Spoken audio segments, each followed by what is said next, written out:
Hello, I made it.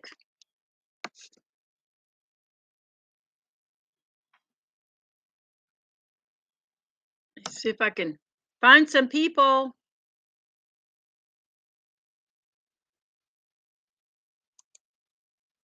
Let me fix this to live chat.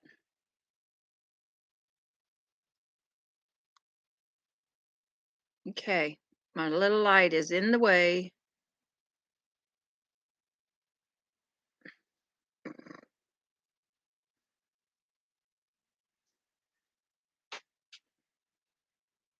So I'm a little bit late. My internet is very slow today.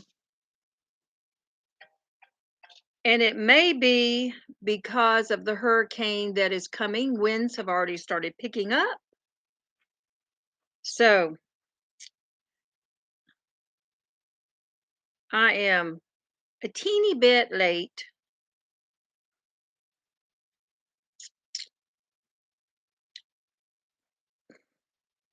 Okay. Hope somebody finds me. Hope somebody finds.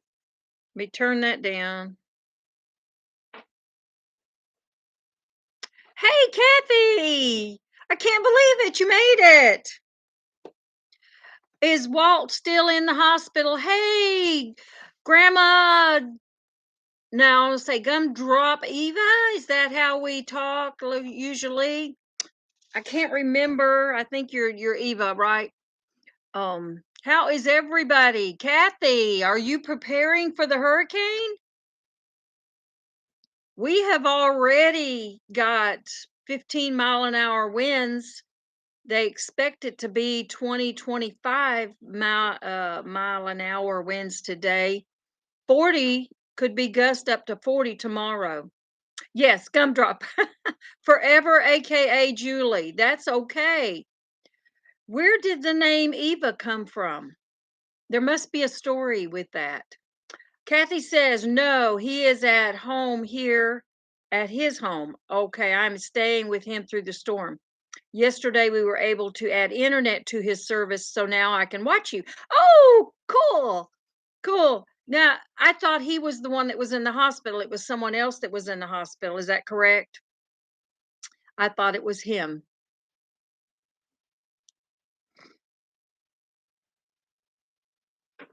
Y'all, it is really nice. I don't know what the weather is like where you're at, but here in Georgia, it's 68 degrees at noon. Unheard of.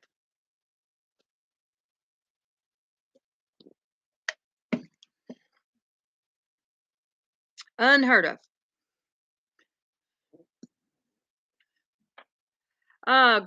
Gumdrop was a nickname given to me by my dad. I just added for Eva, like forever. Yes.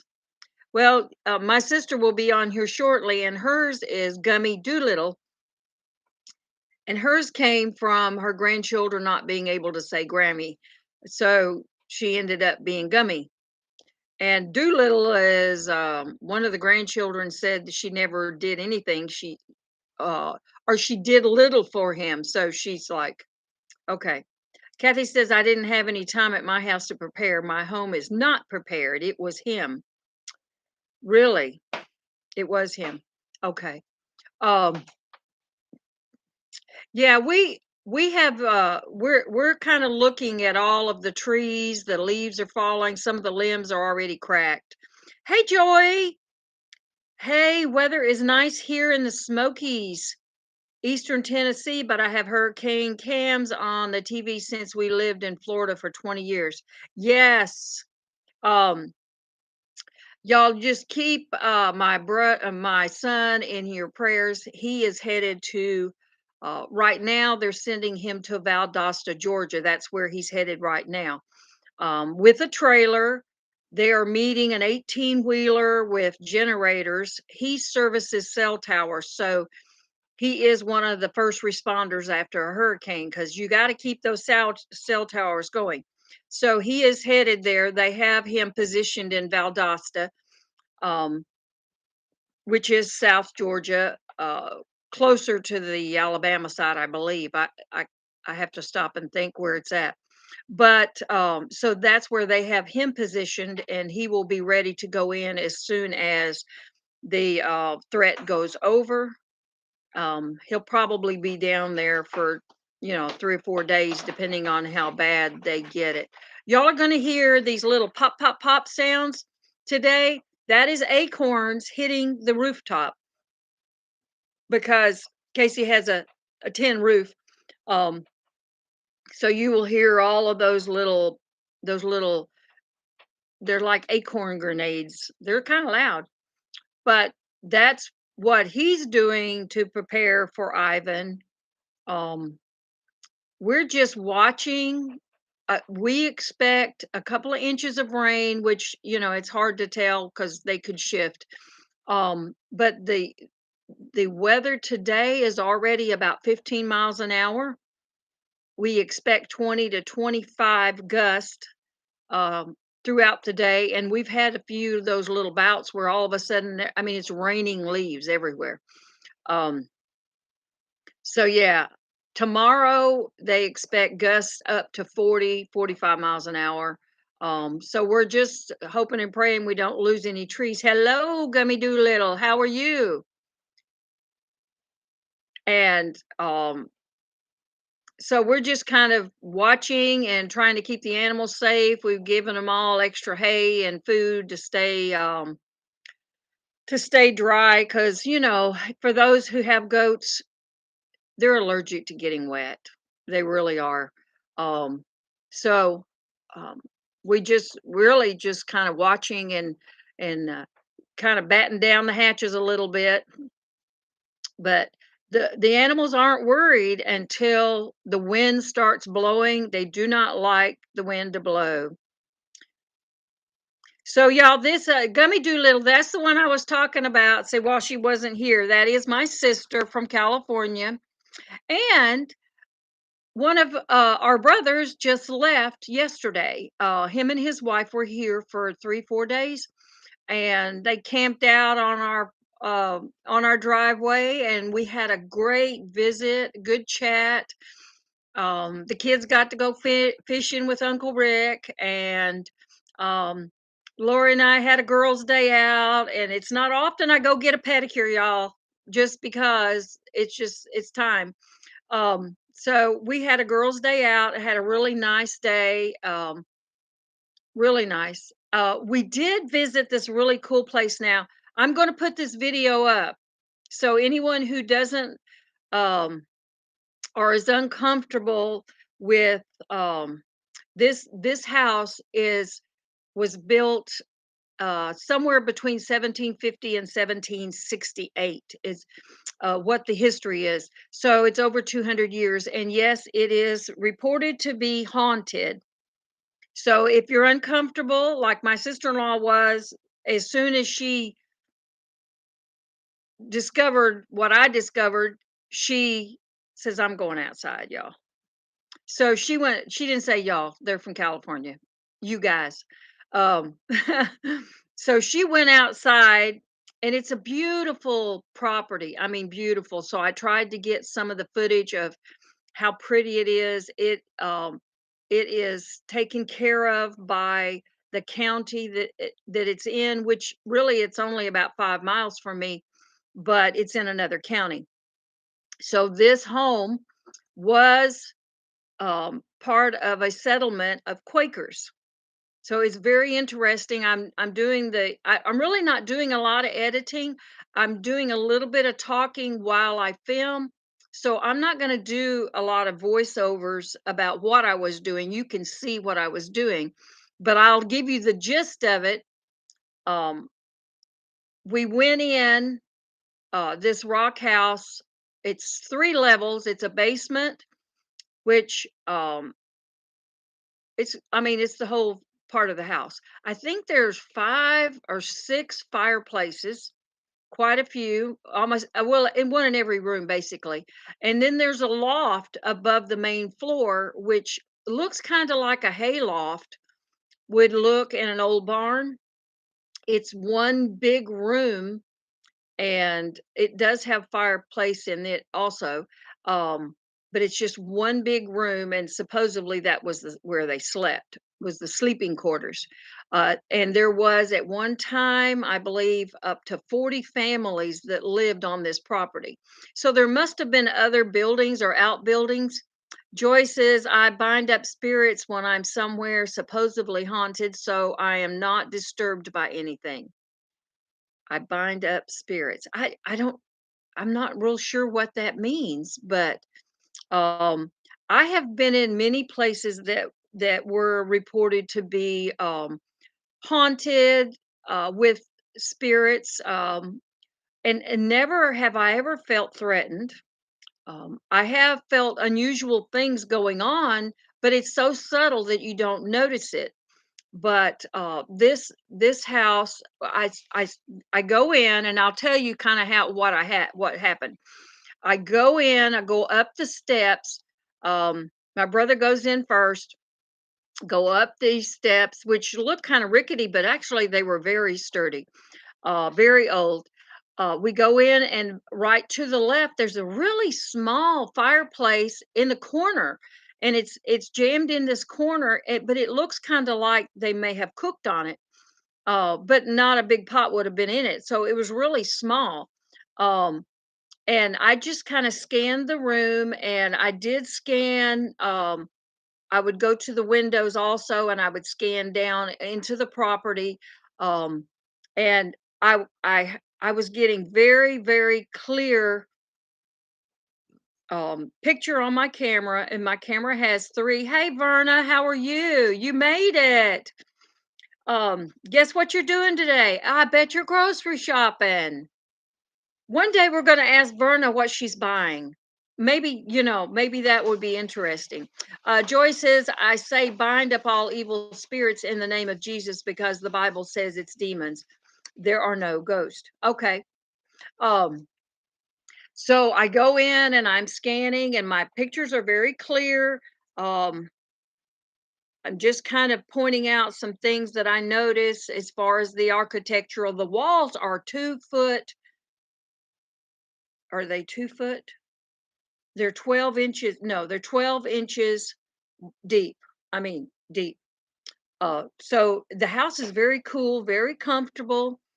Um, and I go through the second room, and I'm still getting a really clear picture. And, you know, I don't see any dust. I don't see anything. Yeah, even though there's a dirt road out front. Um, and I go into the third room, and it's really unusual. It almost looks like there's a wall missing between two rooms, and then there's exact same doors like where this door is at. Right, I mean, within a few inches is another door, and they lead outside, but there's no wall in between the two rooms, so maybe that wall is missing. Um, so my brother points that out. He said, these doors don't go anywhere. Well, when we went outside, we saw there was like what we would call a deck, a platform where they would go out, and probably there was a stairs going down. So it was another exit. Um, so not just but the two doors probably was one exit for each one of those rooms if it was a double room there. And there was a fireplace in each one of those rooms, but in that particular room off to the left, it was an enormous fireplace, and I swear it was probably 6 foot wide. It was huge. My brother and I both could have stood in it and stood up and still had room for other people in there. And I go to film, and my camera goes black, and I can't see anything. And I tell him I need some light. So I don't know what I've done. And I'm still talking. So, I'm still talking. So he turns the light on his phone. He's not filming. He just has the flashlight. And I forgot to take my infrared light because we didn't expect to stop at that moment, but we did. Um, so all of a sudden, we looked at this huge fireplace, and I mean, the architecture was just amazing. All these stones came locally from a fall line, so they were all gathered up and used in building this house. Um, so as soon as I come out of the fireplace, because 'cause I'm kind of up in it and looking like, "What's up there?" And there was a string coming down and a brick tied onto the string. So I maybe it was the flue or something, it was keeping it closed. But there was a we could see the brick. And as soon as I come back in the room and I start scanning, I notice my, camera looks a little bit foggy. And so, and I just keep scanning, and then all of a sudden, there's just things, uh, what you would imagine would be like dust particles, and maybe that was it. I mean, really, maybe that was it. But they were just they weren't really falling, but they were kind of swirling around. But I didn't feel cold. I didn't feel threatened. I didn't, at that point, I just thought, what's wrong with my camera? And so I leave that room and I go to back to the first room that I went to, and there is a stairs going down and there's a stairs going up. And my brother goes up to the platform, and like I say, it's one of those big old giant rooms. Just, I mean, it was really beautiful. I'm going to go back and film it again at a different time with a different light, so I have a little more light. And so I start filming, and there's all these dust particles, everywhere. And there was a white spot, and it looked like a splatter, and it was probably about that big around. It wasn't real tiny. It was a good size, and maybe it was something vandals left. I'm not sure. But I saw it, and I was kind of filming it just to figure out. At first I thought that just looks like somebody threw a paintball or something, and I was trying to figure out what it was. And then all of a sudden, here's all of that stuff around me again, and it was swirling. So when y'all watch it, you can get, and you may say, those are just dust particles, and you're getting them on your camera lens. And because I have three cameras on this, maybe it's really sensitive to dust. So I'm gonna say it like that. So, but I mean, the whole time there was nothing else in the room that changed, but I noticed it was just getting heavier and heavier. And I called my sister-in-law over to where I was at, and I said, look in my camera. I said, and look in the front. Do you see dust flying around or anything? I mean, this is pretty thick. And she said, no. And she holds her camera right beside mine, and she's got hers on. Now she's not recording, but she's got hers on, and hers is just as clear as a bell. But mine right next to it within a half an inch is just, this stuff is everywhere, and it's like, and I kept saying, well, look at the front of my camera. Is there do you see anything? I mean, there's something. So she calls my brother down. She's Rick, come here, come here. I mean, she was getting uncomfortable. And so he came down, and we told him, what was going on. And he noticed that little white spot, and he had his camera on that little white spot. Hey Janet, how are you? Good morning or good afternoon. So he has his camera on that little spot, and so I hold my camera side by side, and I still have all this stuff on my camera, and it's kind of swirling, and some of it does look like, you know, um, what are those lightning bugs? There's a couple of them that are large like that. Hey, CNC Farm. And I'm telling about my experience in a house that's reportedly haunted. Um, but I'm holding my camera up to that spot where we just zeroed in and because I wanted him to see the same thing. And so he puts his camera on, and I asked him to film it. So he turned on the film, and then we're standing there for a few seconds. Hey Joanne, how are you? So we stand there a few seconds, and then all of a sudden he did not touch the screen. His camera zoomed in on the spot, and it zoomed back out. And I mean, he was just holding the camera. So he said, "What happened there? What happened? What did I do?" So he didn't really know what he did. But at that moment, my sister-in-law, I heard her in the background go, "I'm going outside." So she did. She went outside, and stood out in the middle, oh, quite a ways away from the house. So it did make her uncomfortable, but both he and I just kept going. And he went on down in the basement, and there was more fireplaces, and it was some debris, and I don't know if it's wood or if it was leftover furniture or what it was, because it was really dark down there, so I didn't really get a good look. But and he's going down the stairs, and you can still slightly see those things flying around like dust particles. And he goes on down, and I wait at the top for him because I got a bad knee. And he comes back up, and he was describing what he saw and all that. So we go back out of the main house, and we go down on the grass, and we walk around the house now. And I point out some of the architecture. What we would call bolts now were forged type, you know, bolts or nails. And some of the original shutters were still there. Some were replaced. You could tell the newer wood. The deck, which would have been off of that room up above. Hey, Leanne, how are you? Mennonite Farmhouse. Good to see you. So we felt like that something happened in the house, but I can't say that it was a ghost or if it was a spirit or what it was, only that it looked like I had a lot of debris flying around in front of my camera when his didn't have any. So I don't really know exactly what it was, but it's enough to make me curious to go back and with a different camera and film it again.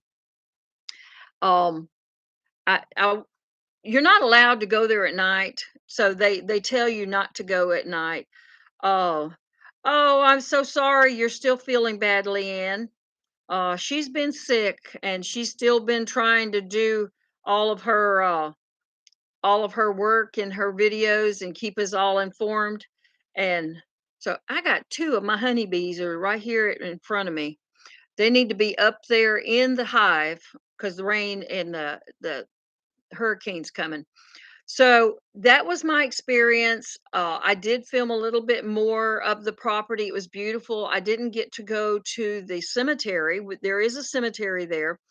Um, all of the graves, well, then they didn't have concrete to mark the graves. They probably had just stick markers or where they carved them themselves. There was a hurricane, and I don't know the year that it came through, but it destroyed a lot of that area. So later on, a monument was set up of the people they know was buried there, and they were all born in the 1700s. And it's very interesting. So I do need to go back and get a little closer look at the names and the dates on those. I've always liked exploring cemeteries.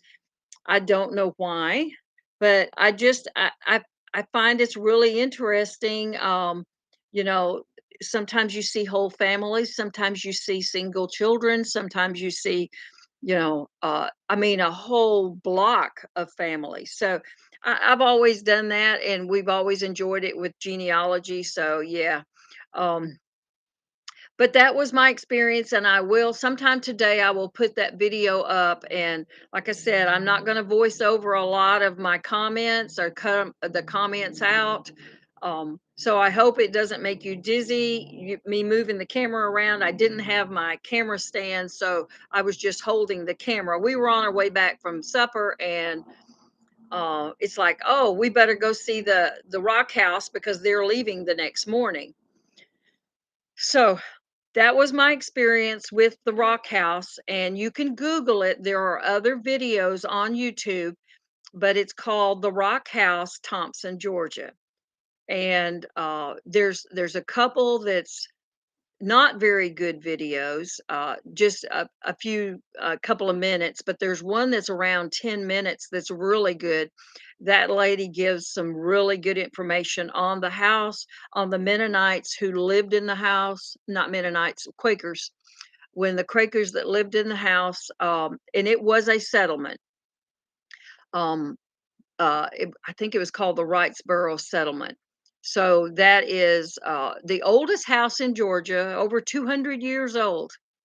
Debbie says it sounds interesting. I can't wait to see the video. Oh, good. So I hope if you're uncomfortable seeing it, I understand if you don't want to watch it. It's not all like that. It's really some beautiful grounds, but it just for some reason in those 3 rooms that I was in, it was I don't know if I disturbed the dust or a car went by and there's dust because it is a dirt road. So I really don't know because I'll keep an open mind, but I have been in homes and I stayed in it was a rooming house and it at one time it was a Civil War hospital. It's somewhere up in Virginia in the mountains and we stayed in there one time and in the middle of the night the door opened just stayed open and after it was so tight we couldn't get it open earlier. It was just we woke up cold and the door was wide open. So we don't really know. And when we go to close it, then it wouldn't latch, it wouldn't close. So we had to put a chair in front of it to keep the door closed, although the chain was on it. So I've been in places that unusual things happened, and sometimes maybe your mind is playing tricks on you. So I keep an open mind. I do. Yeah, Leanne, that's the way my sister-in-law, she's like, "I'm going outside," you know, and I made sure that I did, cut her out of the video. I didn't ask her permission um, to, you know, film her and put her up, but she knew I was filming, but because she was uncomfortable, um in the little sections where she was at, I made sure that, I did cut those portions out, but I didn't cut any of the portions of the all the stuff swirling around me. I didn't. Gummy says we watched the video you sent us and it's interesting. Beautiful old place of history on my list to see next visit. Yes, next time you come, I will make sure that I take you up there. Um, Back in probably the 70s, 80s, there's someone who lived in the house up until the 50s, 1950. So it hasn't been empty the whole 200 years. It has had occupants in it up until the 50s, and then it has some restoration done with the Historical Society, probably. So there has been some restoration done and you can tell that, but you can also tell the original. I mean, it withstood hurricanes, and the one hurricane that come in and destroyed the cemetery and a lot of the grounds, and I'll have to look that up and find out which hurricane that was, but and what year it was. So I really will go back, and I wanted to film and do a better job at, but it was just so interesting what happened, and I thought, well, I'm not sure what happened, but my husband's like, it was just dust. And I said, well, maybe it was. Maybe it was. But every time we went to a place and there was something unusual happened in one of these, there was a place in Louisiana. It was a castle in the Garden District, and we stayed there a night for our anniversary a few years back. And um, something happened in the middle of the night and it woke us up, and I was a reader then. I carried my paperback books. That was before I had a tablet, and I carried my paperback books and I woke up with a slam. I mean, it was slammed. And we woke up and it's like, what was that? And um it was 2 or 3 hours after I fell asleep. And my book was probably 20 feet away up against a door. And my husband says, "Oh, you just fell asleep and you dropped it." And I said, "Well, if I dropped it, it'd be on the side of the bed. It wouldn't be way over there with the on the door." And so I don't know exactly what happened, but maybe I was dreaming and I was throwing it at somebody. So he has all these explanations of why my book was way over there, which, it's here nor there. But but he's the one who keeps booking these places because, it's like, and the Myrtles in near New Orleans, uh, it's called the Myrtles. What did she say? I'm getting goosebumps.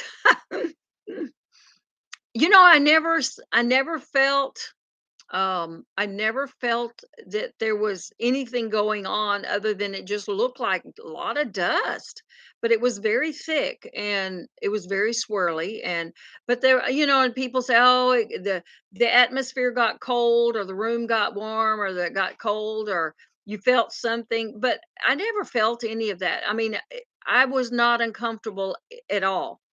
So, but maybe I shouldn't have told my sister-in-law the story about my mirror that's haunted. Well, I say it's haunted. There is an image that I saw in it, and I took a photograph of it. Somewhere I have the photograph, and it actually did photograph, and it reminded me of a religious man. And at the time, I thought either Amish or Mennonite. Uh, the long hair, a long mustache, but it had kind of a stovepipe top hat with a wide brim on it. And I did see that in my mirror. And the mirror was reported to be early 1800s. So, you know, like I said, I'm not uncomfortable, and I've never felt threatened or anything. But so, has anybody got anything? Y'all got any bad weather where you're at? We are not in the path of Hurricane Ivan, but we are on the outskirts, and sometimes you get a lot more wind than you actually do the rain. Um, Joy says the wind is really picking up on the hurricane cams on TV right now. Yes, it is. We've already had several moments this morning where it was just all of a sudden it was just raining leaves everywhere. I mean, they're just coming down, and the leaves the trees are moving and everything. Of course, the sun's shining at 68 degrees. It's not warm, and it's only going to be 72 today, which is pretty low for us. I think it was 82 yesterday, so that was pretty low. But so um we've given the animals extra hay because the goats stay inside. CNC says 61 and sunny in Missouri, so y'all are just starting to get that cool fall weather too. It has nothing to do with the hurricane, right? Hey Danny, how are you? Oh gosh, are you late? Listen, I was like 10 minutes late. My computer was so slow I couldn't even get it started. I was thinking I was gonna have to go to my phone, and I didn't post my live today on my community page. Hey Christy Betts, how are you? Um I'm glad you are doing well from your Kentucky meetup. Sorry that I didn't get to meet you up there. Um, so we're just making sure the animals are comfortable, and so we're expecting a couple of inches of rain. And we may be surprised and we don't get any. My son is they've sent him down. Well, they sent him to Atlanta, and then he's going to be staying in Valdosta, Georgia, which is southern Georgia. It's soup season. Oh, y'all, you got to go start. I've started watching um Leanne's September, and it's almost over. But there's so many soups. Y'all need to go and check out some of those channels they're all making wonderful soups, and it makes me just want to go and make some of them, and I will. Um, let's see. Who's having car trouble? Oh, Christy, you're having car trouble. I'm so sorry. Um, Donna says in Bakersfield, they're back in the 90s again for at least 2 weeks. Wow, it's going to be hot. So Casey has been sent down to Valdosta. As soon as the threat of bad weather is gone over, then he will go in. He had to go pick up a trailer. An 18 wheeler is meeting. The company that he works with is out of Alabama, Birmingham, and they service cell towers. So his job is very crucial because, um, you got to keep those cell towers up, or we won't be able to reach anybody we know, and that always drives us nuts. Uh, Gummy says they have a harvest festival this weekend in Tehachapi. Oh, I love fall festivals. I've got one on October the 8th to go to in our county. Um, so he's going to be in Georgia, lower Georgia, and they say that it's going across Florida. It's going back out into the ocean and is coming back in towards Savannah and Myrtle Beach in that area. So it's it's and who knows? It could shift and it could turn. It sometimes it's not. It's not predictable at all. Leanne says, I'm looking forward to tomorrow's soup, but I already have made gathered together homestead soup Sunday when I was so sick in the crock pot. Oh, really? I hope it made you feel better. Soup is the comfort food of always. I could eat soup every day, every day. My husband doesn't want soup every day. So so sometimes I just make it for me, and it's the same thing with chili. I love chili. And I like my chili because it's not too hot and it's quick and it's easy. Um, so yes, I love it. But Leanne, let's see. You can't drop that. You could if I made you a mod real quick. You could drop the links to your Soup Timber playlist for everyone to go and check it out. Christy says she lived in Birmingham once. Um, I've visited and gone through Birmingham many times on the way to Arkansas. Oh, Tehachapi, middle of the week is the Apple Festival. Okay. Yeah, it's apple season. Um, and Tehachapi in California, if you're not familiar with California, you think it's all desert, but it's not. Tehachapi is really a nice area. They get snow up there. Her son-in-law lives up there, and it really is pretty in the wintertime. Um, they got a lot bigger predators than I do, and predators is another whole thing. I'm still battling that, but so yeah. If I thought, Leanne, I fixed that. It didn't come up though, did it? Or did it? Maybe I just need to refresh. Maybe that's why it didn't show. There you are. Now you now you got it. Um yes. So y'all go look at that playlist. Hey Kathy, I'm glad you're back. You lost me. Um so you go look at that playlist and pick you out some soups, and I'm sure there's some, amazing soups, and they're not all complicated. There's so many that are just really easy, and it I've just been bogged down with company, so I've had to. I'm behind. I've got to see the rest of my videos for the Last Chance Cook Off. That one is almost over. So if y'all have not been to the Last Chance Cook Off playlist, lots of really great recipes for barbecuing outdoors, um, grilling. It's amazing. Um, let's see, Sultan. Hello, how are you? Good to see you. Let's see. Christy said, I heard a cougar when I first got to Tennessee, but I haven't heard it yet again. Really? Um, one of my youngest brothers, Rick, he was here. He just left yesterday morning. He showed me on his trail cam. He's got a cam that he can watch it no matter where he's at. I guess it's Bluetooth or whatever.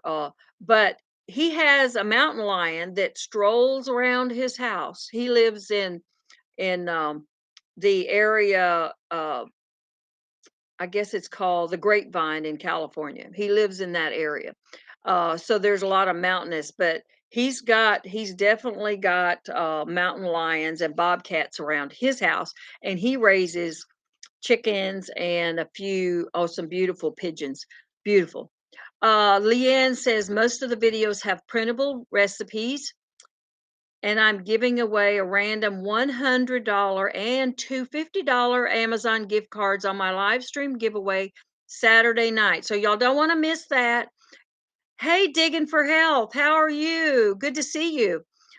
So yeah, go and check out. Today's a good day. The weather is cooler here, and I'm not going to be working outside. I'm already done what I'm going to do outside. So go check out some of those soup recipes, as many as you can. I believe, are there 40 some channels involved in that, Leanne? Right offhand, I can't remember what the playlist said. Um, Now, the Last Chance Cook-Off, there's 90 something channels. So that's quite a few. If you've missed them, it's going to be hard picking them all up. Kathy says, "Thank you, Christy. It's pouring bad now." Oh, it is already. Oh my goodness. There's 32 channels involved in the Soup Timber. And there is also going to be something in November, which will announce on Tony Kettle Kitchen's channel. So we're always trying to get together and share recipes, and it's nice to kind of mix up your menu a little bit. And I don't know about y'all, but my menu gets a little stale because I'm not the I don't know, what do you say? I'm not the gourmet cook. I just cook plain food, and sometimes I really enjoy, you know, recipes um that are not that don't require a lot of spices and stuff because I don't do a lot of spices. So but yes, Soup Timber is awesome. Um it's Kathy says it's been raining on and off since last night. Yes, Leanne, Tony has been talking about that for 6 months. And he did ask if I wanted to be part of it. And I said, of course, I like noodles. And I have a really good recipe that I want to use. Um, so yeah. Oh, Digging for Hell. She says, I make ugly food, but it tastes good. You know what? That's me. And sometimes, I guess when we first got married, I really wore out tuna casserole. And my husband won't even allow me to cook tuna casserole anymore. But I loved it and it was easy. And honestly, I didn't even know how to boil water when I got married. I was an outdoor person. Donna was the one that stayed inside. She was a good cook. She always helped cook and she always knew all that. Hey, Gathered Together Homestead, glad you made it. And Brandy's unboxing and more. Hey, how are you? Christy says, for some reason, after I comment, I have to go out and come back in to see the comments. Really? Now, sometimes I have it on live chat. So go at the top and make sure that you're on live chat instead of top chat. I mean, I fixed it when I first came in, and that's what I put that I wanted, but it doesn't stay that way. You have to keep refreshing it for some reason. For some reason. So, yum. Yes, I like tuna casserole. And we used to use just plain old cheap potato chips, and we would crunch them up and put them on top and make it a little bit salty. And I think I've even used cornflakes too. So, so I like tuna casserole. So I don't have a big recipe book that I change recipes all the time. I tend to wear out a recipe. Digging for Health says, "Did you see my tag the other day?" Oh, she's talking to Leanne. Um, if you're still able to participate in Pumpkin Palooza. Oh, doesn't that sound like fun? Uh, Kathy says, "I wish I had brought my pasta maker. I wanted to make some ravioli." Oh, that sounds good. Well, you could be part of the Noodle November. Um, Ravioli sounds really good. Joy says, "I am launching a collab for um our friends with fall things, not Halloween, just fall foods, treats, decor, crafts, festivals. Hashtag pumpkin spice 22 and email me the videos." Oh, that really sounds like fun too. Um, Christy says, I think it might be because you have a weak signal there. Yeah, that could be. Digging for Health, it's an open collab if you want to join in. So if anybody wants to join in the Pumpkin Spice 22, we make a lot of friends on these collabs. a lot. And then we also get to socialize with our current friends. So it is nice. Um, I'm not out there to just constantly drive up the numbers because honestly, I see some of the channels that have driven up numbers and they're so big that you don't even really get to talk to them anymore. There's so many involved, and it's just really hard to make connections when they're so enormous. So I like the small channels, whether they're homestead or crafts or coins or travel or Joy. Oh, if y'all hadn't seen Joy Bless Life, they do a lot of traveling. Her and Donnie. It's really, I mean, it's really neat and a lot in the Smoky Mountains. So if you want to witness and enjoy the Smoky Mountains, she has a lot of good footage. Lots. Um, let's see. Oh, Mennonite Farmhouse is, she's going to pass on the pumpkin spice one, but keep me in mind for the next one. Well, with you not feeling well lately, you probably need to get through September and get yourself, you know, back to your normal self. Uh, Gummy says the packet Ricky brought back has a lot of mom's old recipes, like the chocolate gravy and the cornbread dressing. Oh, my favorites. Her cornbread dressing was so good, and she would make what she called chicken and dressing, and she used the same recipe. And she would just put, usually it was chicken legs. She would put the chicken in the dressing, and it was a whole meal just like that because she put, veggies in it too, whether we wanted them or not. Um, oh, you're welcome, Joy. Um, I love the travels. We've traveled a lot in Tennessee and North Georgia and Kentucky and it's still the South and we've traveled a lot up there. Some of the towns have become well, and all over the country have become so commercial and so busy that you can't get in. And we used to go to Helen, Georgia on our anniversary every year, which is in October. And I mean, we would stay in a cabin right on the river, and you could hear the river flowing down, and we loved it, but it got so busy that it was hard to book a room, and we didn't have an RV then, um, and, I mean, we'd take the children with us, and, I mean, it was still our anniversary, and we just really enjoyed the mountains. Um, let's see. Leanne says, "I will stay humble no matter how big or small my channel grows." That's good to hear. We enjoy your channel. And that's the whole thing about these collabs, whether you do one. Hey, Jerry, I didn't see you come in. I'm sorry. You're almost at the top of the page. Um, y'all go visit Jerry's channel. He got his his channel back. Uh, he's back on Carpenter Self Reliance. Um, so, but anyway, so I do love the mountains.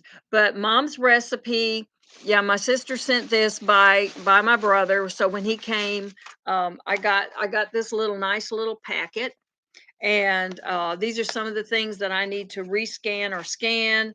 Um, things that she actually scanned, but I didn't. Let me show you.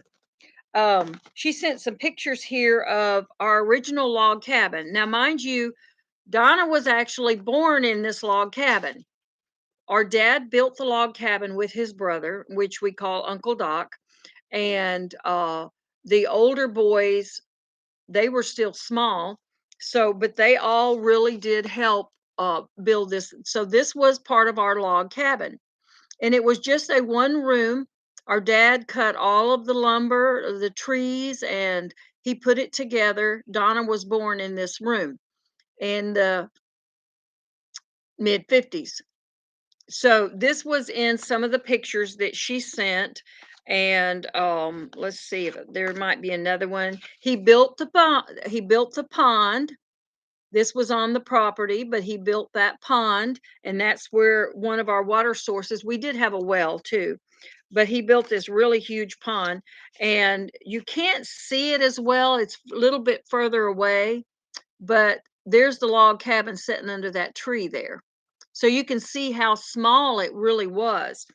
Later on, he built an A-frame, which my oldest brother called an A house, and I had never heard him say that before. But they built an A-frame room on.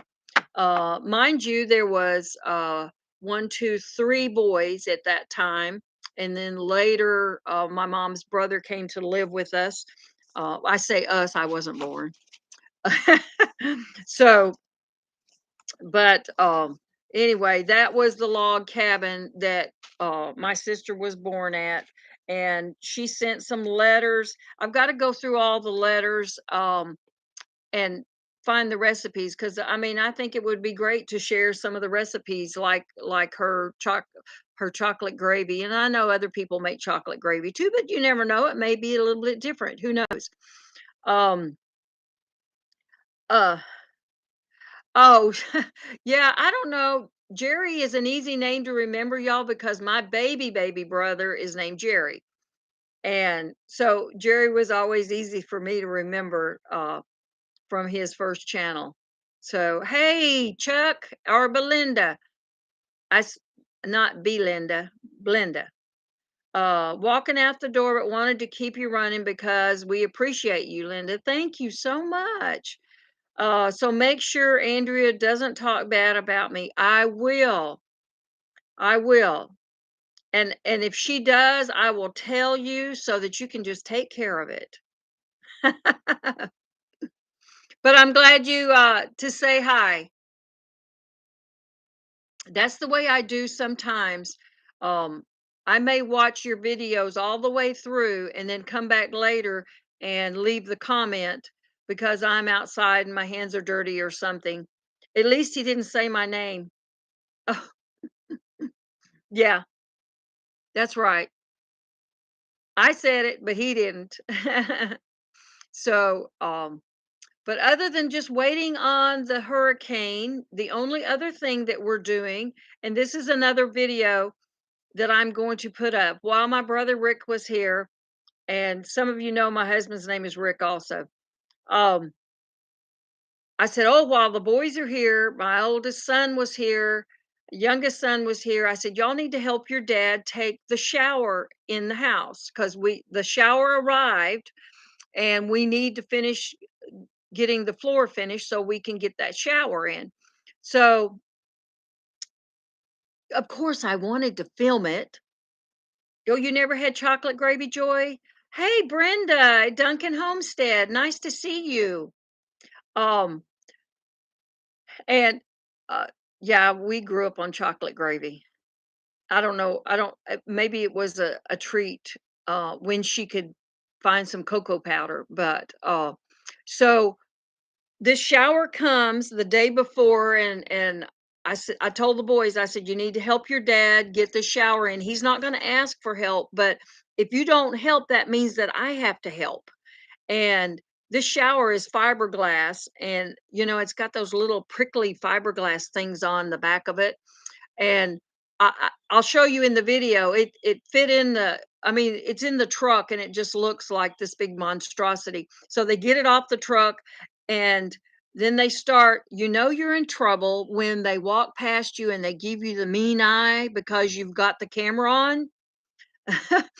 And then the measuring tapes come out and the drills come out, and I knew that it was not going to fit through that door. I knew he didn't say, but he walked past me and it's like he had that mean mug look on his face. I didn't say nothing. Nothing. And so then my brother gets his drill out and they get it all unboxed, and they carry it to the door. By then my husband's already got the door frame back off again, the door back. He had to take all that back off again. So I knew not to say anything. So all of us girls were just standing around trying to stay out of the way because we didn't want to get the brunt of whatever was going to happen. And they got it in the door, and I thought it was my brother, but I went back and looked, and one of my sons and um I guess Rick, they were trying to push it in the door, and all of a sudden there was a table in there with tools all over it. And the next thing, they hit this table and it's one of those collapsible tables. And all you hear is this god awful sound. It's like, oh, everything was going crazy. And there was no dirty words or anything said. My husband just backs up and he goes around to the front of the house because by now the door's blocked.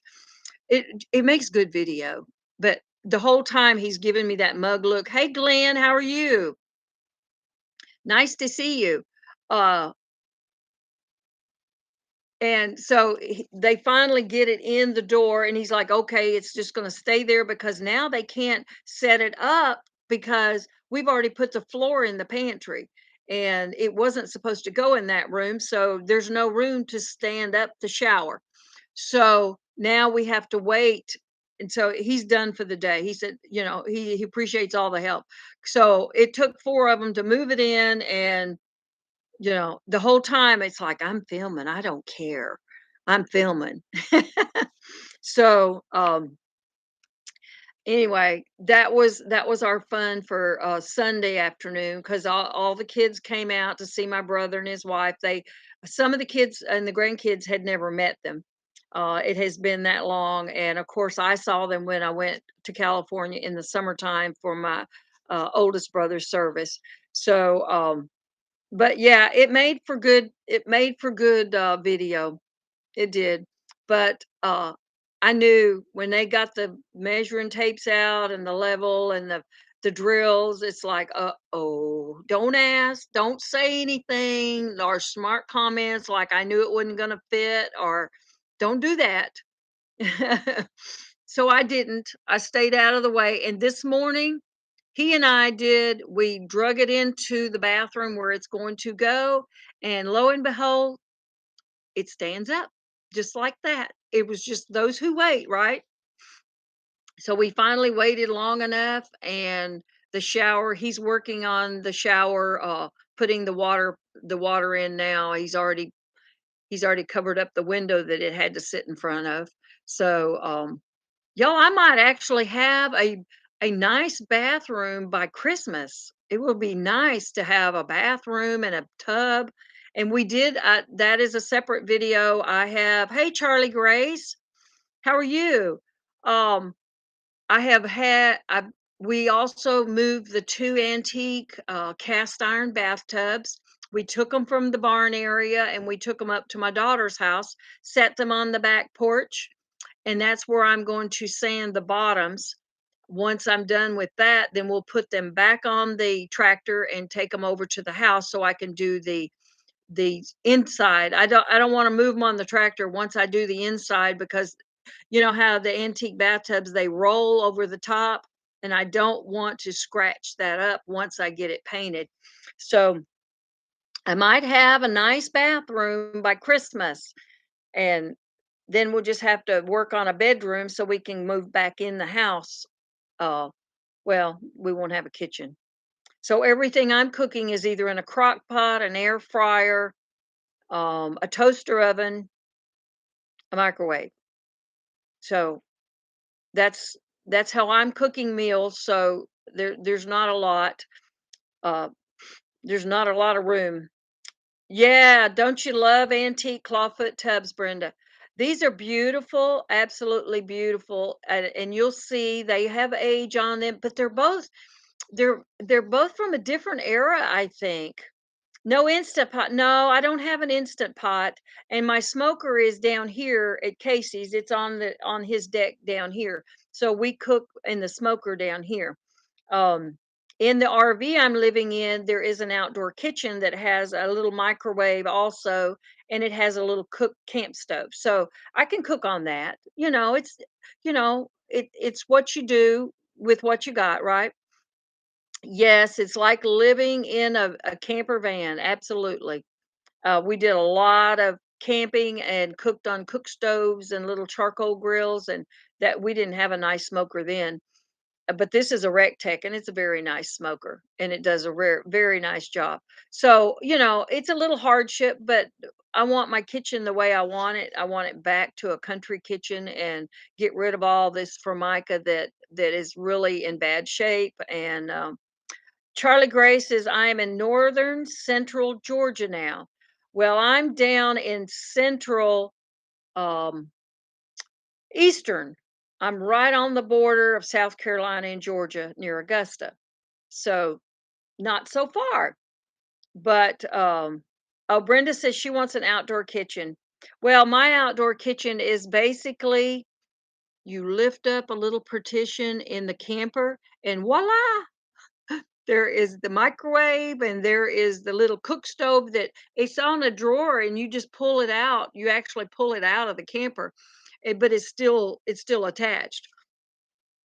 So yes. Oh, digging for health. You're in Savannah, so you really are going to get some nasty weather over there, aren't you? Um, since Casey is down in Valdosta, he's going to be working that whole area where the hurricane is coming over to get those cell towers back up. Let's see. Charlie says, "Awesome! Everyone get better get your gas tanks full." Yes, I have. I have my generator ready. Even though we're inland, we're like 2.5 hours from Savannah, so we don't get a lot of the weather Savannah does. But you just never know what it's going to turn. But our wind is supposed to be up to 40 miles an hour, which is still a pretty swift wind. And these pecan trees, they got some brittle limbs. I'm telling you. Leanne says, I want a canning kitchen, a second kitchen to sell more baked goods. Oh, the canning kitchens, I love to see people in their canning kitchens because they're set up just, I mean, this is just their spot. Um, my uncle and his wife had an outdoor kitchen that was absolutely gorgeous. And they lived in California, so they didn't have to worry about really a lot of bad weather. And I mean, they had it set up just like a restaurant kitchen. It was so cool. Um, really cool. But Joy says, yes, the hurricane might stir back up off your coast as it crosses Florida at digging for help. Yes, and Kathy is down there. She's getting rain right now. So you don't know what kind of wind she's going to get either.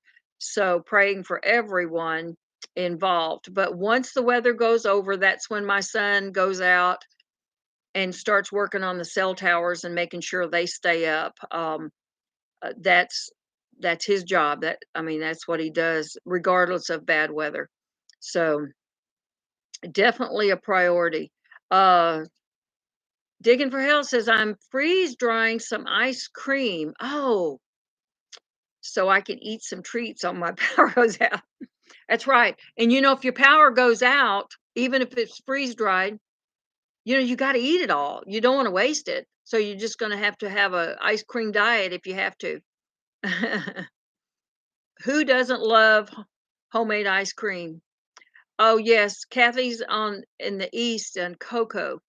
But still, you're going to get some wind. We're just getting mostly wind with a couple of inches of rain. So we're not, which is kind of minor compared to what the coast is going to get. But we still have to prepare. We still have animals involved. So, um, but it'll go over. Our temperature is 68. Well, it might get 72 today. It doesn't feel like it, but it might get 72. But at night it's still in the 50s. So we're not we're not going to be hot, that's for sure. So a little rain, a little wind. We have in one of the hurricanes. um I can't remember the name of it now, but it seems like it was a female. She knocked one of my pecan trees and split it in half and took out a couple of my chicken houses and stuff. Um, Irene, maybe it was Irene, but it has been a while. Mennonite Farm says my homemade ice cream, truly homemade, since the milk, the cream, and the eggs are all homegrown. Yes, and I know some of y'all live in an area where you have snow and you've had snow ice cream. That's what we had when we were growing up because we didn't have an ice cream churn, um, an ice cream bucket. Later, we had one that was not electric. You had to hand turn it. But in the beginning, all we knew was snow ice cream. and my mom would put a little vanilla in it, and that's all we knew was vanilla ice cream. No, do not eat the yellow snow. That's right. But, where we were at in Oklahoma, we would have snow in the wintertime. We lived in southern Oklahoma, but we still had some snow, and yes, that was a big treat, snow ice cream. And it of course, it didn't last long, and whatever she made, you had to eat it right away. So regardless, when it snowed, Ryan Hall, y'all, is a good weather channel to watch. Really? Let's see. I don't know if we get that weather channel down here. Um, Snow with maple syrup. Oh, yes. Maple syrup. Boy, that sounds good. I think we just need to make some ice cream today. I'm thinking that we might need to, but so the whole day today is just about kind of getting everything ready for the animals and stuff. Oh, he's on YouTube. Okay, well you can tell that I had. You know what? Now that you say that, I think I have run across his before, but I'll have to go back and make sure I am subscribed so that I can watch it. Because I mean, my internet is really slow today, and I don't know if it's because of the weather or not. But when the internet goes out, usually I can still get cell service, um, and then I can pull up stuff on YouTube. But honestly, I don't watch much TV anyway. Most of my entertainment is YouTube. You can get anything, right? You can anything. So anything. Um, he runs lives through bad weather. Really? Ooh, those are the kind where you're biting your fingernails hoping he gets out of the way.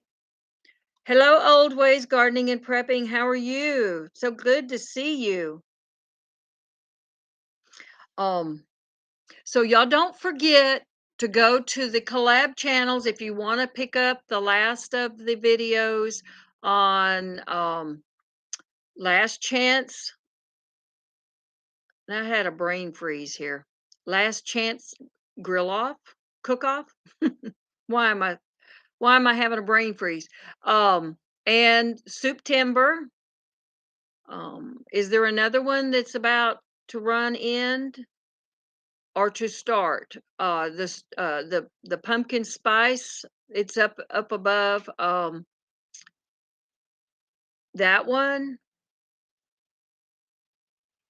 Ryan Hall dropped the ball last night. Did he really? I have to go back and look at that. So, fall into sourdough. Oh, that is nice. Love sourdough. I used to have a starter a long time ago, but I don't have a starter anymore. But yeah, pumpkin spice 22. For some reason I had this little brain freeze here. Um I'm glad you're doing good, always gardening and prepping. Always good. Um so this afternoon, Croctober next month? Oh, now I love cooking in the crock pot. That's my kind of cooking because I can just dump it in there and come back later and it's food. you know, you can make some noodles or some mashed potatoes and it's usually got gravy in it. I like that. Last chance cook off. Yes. I've I don't know why I would forget that. I'm part of that. And I've watched every one of those videos twice, I want y'all to know, because I'm watching it on my Little Wendy's Daydreaming channel also. So I'm trying to give them both time. And and sometimes I'm listening on one channel because I'm working, and then later I go back and I actually watch it and see what they're doing. Yeah, you need to go make a new start. Let it go when we moved. Yes, I did too, and I did love making bread. That was one thing is hot, fresh bread, you gotta eat it when it comes out of the oven. You don't have any choice. Christy said, "Gotta go rest." Woke up at 1 a.m. Take care, Christy. Take care. and I'm sure you'll be catching up on the weather when you get up from your nap. Um, I'm going to the processor today. Um, I have been offered some beef tallow to make my homemade soaps with, so I am going down to the processor. It's only about 7 miles from here. It's not very far. And so they're processing beef this week, and he said, "Come on down and I'll give you some beef tallow for your soaps." So that's what I'm going to do this afternoon before the weather turns nasty because I can refine it when the weather's bad as long as my stove is working or my crock pot. I could do it in the crock pot. Leanne says that I am making a slow cooker Hershey's chocolate cake with pecan pie topping for Croctober. Doesn't that sound good? Are y'all getting hungry just listening to that? Yes, yes. It makes you wanna go out there and cook. But with my kitchen tore up, like I said, if it can't put it in the crock pot, which is good, crock pots are good. Um, so yeah, I got some things I can do when the weather is bad. Nice blessing to be given beef tallow. Yes. I'm working with our county. We're going to do a demonstration for the high school on how to recycle oil and make, I said that nicely. Usually I say oil. Recycle oil. Um, the Mexican restaurant has given me some vegetable oil already, so I have 5 gallons of that. And a barbecue restaurant in South Carolina over the border. She is giving me some vegetable oil from her fryers, from her um, French fry fryers, and the processor is giving me the beef tallow. So I'll be able to make homemade soaps with all three and compare, kind of do a comparison, but I'll also be able to teach the kids what you need to do in order to make a soap, a real soap, not just something that has a lot of chemicals in it, something that really is soap. This is the way my mother made it when we were growing up, and I'm sure a lot of you have had that same experience. And I'm excited to do it because we all need to reuse more of our resources and recycle when we can. Um, and honestly, I love anything free. Do y'all? Uh-huh. Absolutely. Yes, it's such a nice blessing. And they're all like, and I'm telling them this is what I plan to do with it. I plan to make soap and to teach the kids at the high school. This is what you do in order to recycle your old grease. There are other things to do with it besides just fry French fries, and they're going to find that out. Will the soap smell like French fries? No, because I'm going to refine it. And I'm sure a lot of you know how to refine beef tallow and vegetable oil. But really it's just a matter of heating it up and straining out any particles so that it's really clear and clean. Um, the thing about French fries, if I have some oil that I cooked hamburgers in, and if I cook French fries in it, it actually cleans it. It gives it a better smell. It doesn't smell like a hamburger patty then.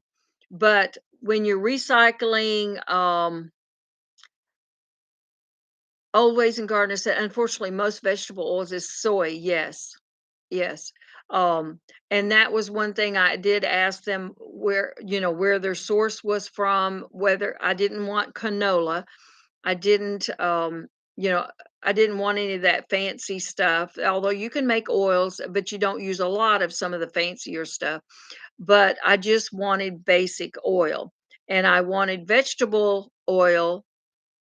I didn't want anything that had additives in it, and I did not want peanut oil because the shelf life for peanut oil soap is not as long as the tallow soap.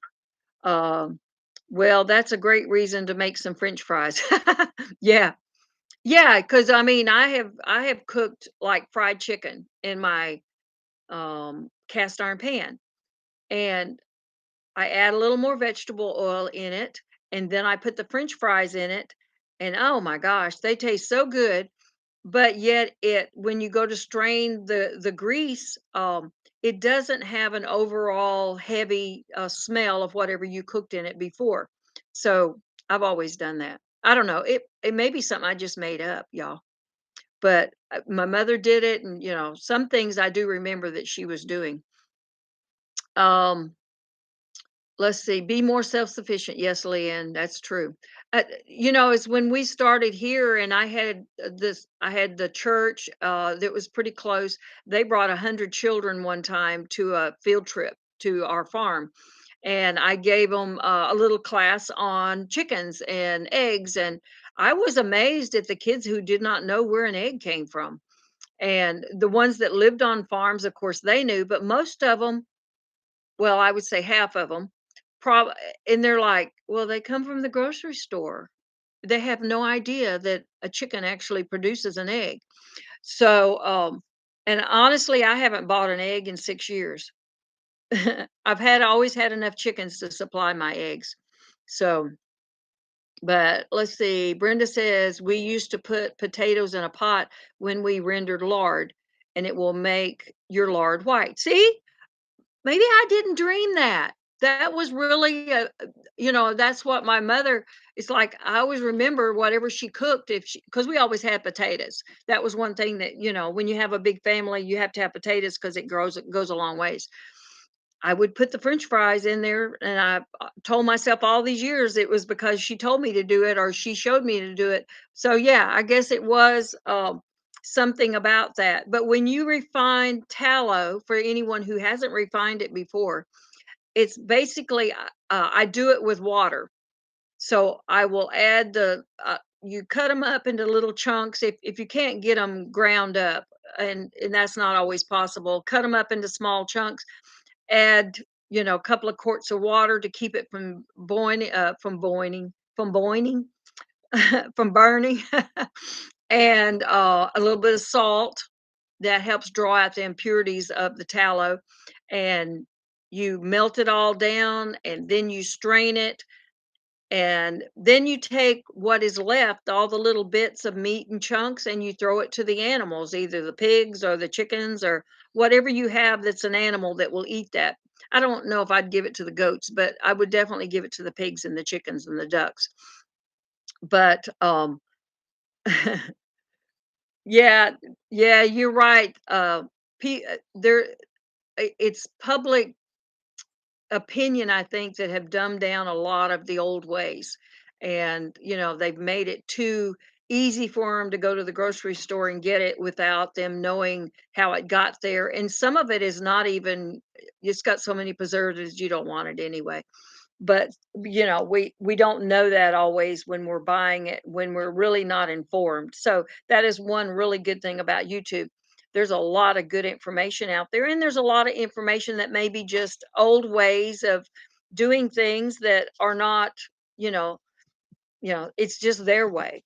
It is not necessarily the right way or the wrong way, it's just their way.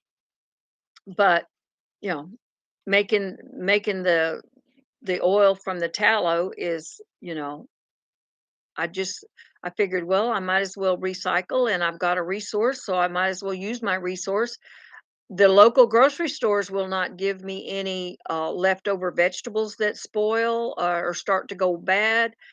None of the grocery stores will let you take the spoilage.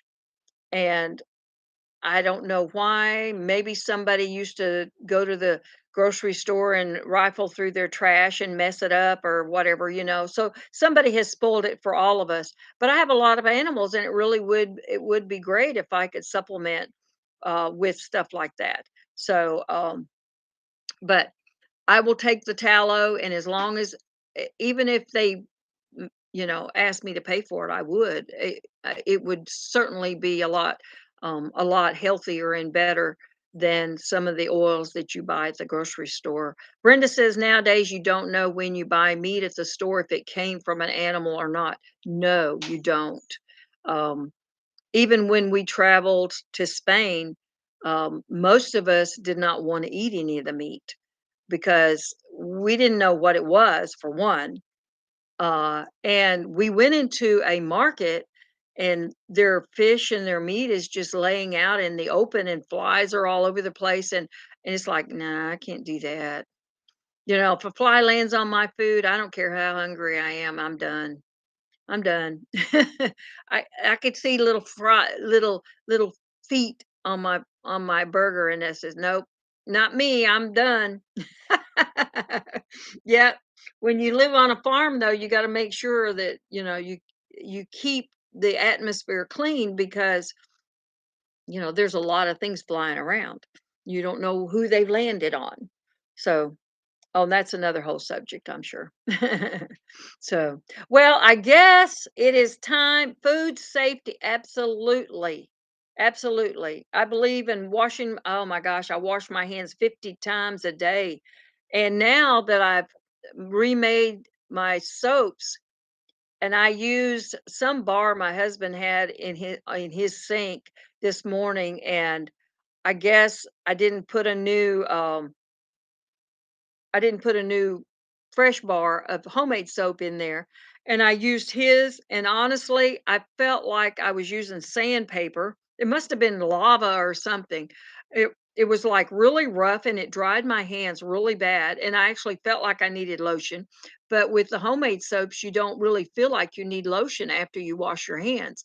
But I do wash my hands a lot and I wear gloves a lot. Kathy says we go and dumpster dive to get animal food. Absolutely. I mean, there's places where you can get lava soap, yes. There's places where you can get things that are not even taken out of the box. They throw the whole box away. Watched channels that do dumpster diving, and it's amazing the kind of things that are thrown away. Um, but I've never found any animal food. I've not been lucky enough to do that. But let me tell you one more thing before I go. When my brother was here, he said, "Can you take me to the feed store?" Kathy's been to this feed store. She knows. And he said, I want to kind of price the feed. And that was one of the reasons that she went because we can get it a little bit cheaper than we can down. Oh, hey, Verna, I'm glad you're still with us. She's on her way home. She's been listening. Stay safe, everybody. She'll be shopping again next week. We'll see what you're shopping for. You should do a live. You should go in there with your camera and just shop and show us what you're shopping. Hey, Lisa, Grammy Scattered, how are you? The Walmart that I used to work at saved all the old produce for a local farmer. And I don't know why mine won't do that. It's like, and you can't get anybody to give you a straight answer. And one of them is like, the manager says, no, we can't do that anymore. You know, People take advantage of it. Well, yeah, you're going to take advantage and feed the animals is, I mean, a good thing to do with it. Absolutely. But so I take my brother to the feed store and he asked them how much the layer food and all that. And so they told him, and I said, "How much are you paying for layer food in California?" 27.95 a bag for 50 pounds. And I went, "What? I don't think I would have chickens if I had to pay that." And he also raises pigeons with, oh my gosh, the most gorgeous pigeons I've ever seen. Um, Leanne says the liability, yeah. They don't want a lawsuit if somebody eats it and dies or gets ptomaine poisoning or something, gets very sick. But I guess that's it. Somebody's eating the food instead of giving it to animals. But I just haven't made that connection yet. So anyway, Rick gets 3 bags of because he's only got like 5 or 6 chickens. Has just a few. So he gets 3 bags of this food, and then he gets a couple of bags of another kind of food um, that he uses for his pigeons. And he's like, he said, what I bought in those 5 bags, he said, I could have only bought maybe 2 bags. So I can't believe that their feed is almost $30 a bag. And his pigeon feed is $35 a bag when he can find it there. That's amazing. Amazing. So he did take a few bags home with him. Kathy says I get produce from all of my local stands. Yeah, and I don't live close enough that has a produce stand. Well, I take that back. Like Fridays and Saturdays, there's a produce stand near Tractor Supply, and she will when they have, cabbage or if they have collards that are wilted, um, and sometimes I buy them from her, for like a buck a stalk or something, but, she will let me have when they have cabbage, she'll let me have all of the scraps. You know how people, they take the first 2 layers off of the cabbage? Um, so she'll let me have all the scraps, and usually I can take a feed bag down there, a 50-pound feed bag, and stuff it full and, get enough to give them a treat anyway. Kathy said she saved $5 a bag for the food that she took back to Florida. $5 a bag. So, and ours used to be 8.95 a bag, and now what is it, 14 something now. So, I mean, it is better, but see, hers is almost 20 a bag. So, it gets to where you can't afford to raise any animals. I don't know, what the deal is, but or why we all have to cut back on animals and self prepping and preserving and recycling. I don't know why we have to cut back on that stuff and they're forcing us to buy the other stuff. Brenda says prayers for everyone in the path of Ian. Absolutely. Absolutely. And I'm sure we'll all see some videos in the next week of some of the damage that it will leave behind. And it will, but hopefully it will be minor. For those in the past severely. Like I said, ours is just wind, so you know we can cut those trees down as long as they don't hit my house. Then I'm okay. So, but I will see you guys on the next one, and watch for that video about the house if you want to see the haunted house supposedly. Joy says the wind hurricane cams are steady now. So, yeah, and you know what? I'm looking out here in the front yard and it's very calm. There's not a leaf blowing, but an hour ago, the leaves were just blowing everywhere, everywhere. Yeah, Danny says allegedly. Allegedly. Um, so we'll see you guys on the next one or the next live. It's good to see you too, Miss Danny.